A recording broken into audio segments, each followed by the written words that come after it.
બરાબર છે. પ્રાકૃતિક ખેતર કરતો હોય અને તારની વાળમાં પણ 95% આપો. હમ અને ખેડૂતો માટે એક યોજના નરેન્દ્રભાઈએ સારી કાઢી હતી, સ્કાય હમ યોજના હતી બોર ઉપર.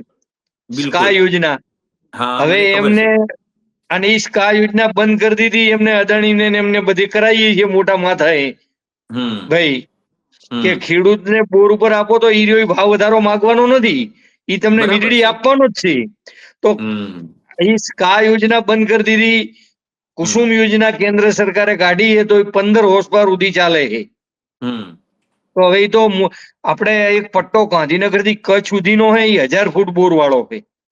તો બરાબર 1000 છે. ફૂટને પાણી નથી, ઈ પટ્ટાને પ્રાયોરિટી ધોરણે એને હમ સ્કાય યોજના આપી દેવી જોઈએ. બરાબર છે. ધરતીમાંથી પાણી ઓછું નીકળે, કઢાય, હમ એવા હમ પ્રયત્ન આપણે કરવા. આપણે લાવારીસ નીકળશે. બરાબર છે. જળ સંચયમાં પાટણ જિલ્લામાં 10,000 હોલિયા મંજૂર કર્યા છે.